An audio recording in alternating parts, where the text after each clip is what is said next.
So I read this article today which says Uber intros several safety features, including one that records audio during a ride. And I'm thinking to myself, oh my God, I get all excited, right? Because my channel is all about safety and I want them to make, you know, adjustments to safety. I want them to bring out safety features. So I get all excited, but sorry, these are lukewarm safety features. Uber, I'm sorry to disappoint you.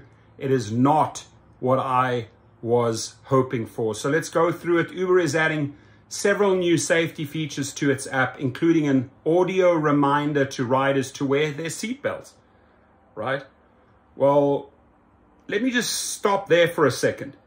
They promised to vet the riders, to verify the riders better. And they said there were a whole bunch of things coming out. I have seen nothing. So here they are distracting from that. They've done nothing there, right? No photo ID, no real picture, no real name, no background check, no nothing, right? Nothing. I've seen nothing in to tighten up the verification for riders. So we don't have felons and pedophiles and domestic violence abusers in our car. But this here, my friends, you know, this is lukewarm. It's like a coffee. You could stick your finger in it. It's not hot. It's like, nah, it's not really doing it. Including an audio reminder to riders to wear their seatbelts. Oh, wear your seatbelts. Great. That's going to stop a bullet from going through my skull, right? Or a knife in my stomach. Oh, yeah, that seatbelt feature is going to help big time. But okay, seatbelts, you know, I agree with that. There's nothing wrong with that. They obviously do help. Allowing riders or drivers to record audio during rides and detection of unexpected route changes or stops before the final destination. The updates are designed to help both riders and drivers feel safer during trips, Uber said. Well, Uber, listen up.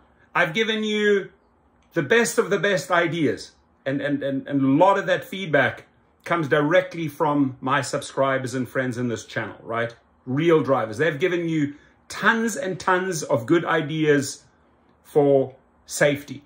You can do way better than this. You're just not willing to spend the money. And you're not willing to lose riders over safety. That's the big thing. They're not willing to lose riders over new safety measures. Many people admit to not always buckling up in the backseat, especially on shorter trips.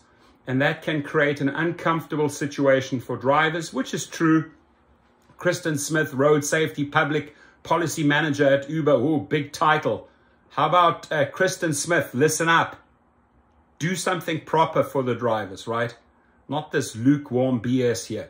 We think introducing an audio reminder can help reinforce the message that people need to buckle up in every seat every time. Not against that, but this is not saving drivers' lives here. This isn't. Because a driver gets in the car, they buckle up, right? This feature builds on a number of seatbelt awareness campaigns we've launched over the past several years. We've partnered with GHSA on our Make It Click campaign and have worked to educate riders and drivers on the importance of wearing a seatbelt. The seatbelt feature will begin to roll out to some users later this month and expand nationally early next year, according to an Uber spokesperson who also said the impetus for the audio alert came from feedback from drivers who bear the brunt of responsibility for paying off tickets. Okay, I'm all for this, but I want to see more. At the start of the trip, the driver's phone will have an audio alert reminding riders to buckle up, while a push notification is sent to the rider's phone. The audio recording feature, which has been live in Latin America for around 2 years, will begin rolling out in the United States. If you've been using this in Latin America for 2 years, why have you not introduced this worldwide and saved lives, right? Dear spokesman, right? Why are you fast asleep on this issue? You've done this in Latin America for 2 years, and had you implemented this worldwide, could you have saved some lives? I think so, right? The audio files are encrypted and stored on the rider's or driver's device, and no one, including Uber, not so sure about that, can listen to the recording according to the company. If a user submits a safety report to Uber, they can attach their audio file to their report, and a trained Uber safety agent will decrypt and review the recording as evidence to help determine what happened and what to do next. Finally, Uber is enhancing ride check nationwide on Thursday, a feature the company added in 2019 to detect possible crashes or unusually long stops during a trip using GPS data and sensors in the driver's smartphone. Now, ride check has expanded to detect when a trip ends unexpectedly before reaching the final destination or when a driver goes off course. When the system detects possible issues, both the rider and driver will receive a ride check notification prompting them to let Uber know through the app that all is well, or take other actions like pressing the emergency button or reporting the issue. Now, pressing the emergency button, it's been tested, it does not work with Uber. You're better off calling 911. And I mean, this whole ride check thing, I'm not against it, but it's lukewarm. It doesn't cut out the riffraff. It doesn't cut out the people that want to carjack your car, steal your car, hold you at gunpoint at an ATM, like the guy in Houston got shot right yesterday. So we have to do more. We have to do way more. Over the summer, dozens of women represented by a handful of California plaintiffs' firms filed suits against Uber over alleged sexual attacks by drivers in multiple U.S. states. Both Uber and Lyft have faced claims for several years of drivers assaulting passengers, but those lawsuits have either ended in voluntary dismissals or settlements, as the companies have consistently denied liability. Of course, many of the new claims against Uber are based on negligence, asserting Uber has been aware of the danger of sexual assaults committed by drivers and hasn't taken reasonable preventative steps, all the while advertising safe rides to the public. I agree with that, right? And I mean, I think they also should be taken to court over the fact that they've been sitting on some technology for 2 years and they haven't implemented it in all cities, right? And that's just reckless. That's just absolute reckless behavior. Some firms are claiming common carrier negligence, saying that Uber is classified as a transportation company under California law and therefore owes its passengers a better duty of care. And of course, its drivers. Don't leave out its drivers here.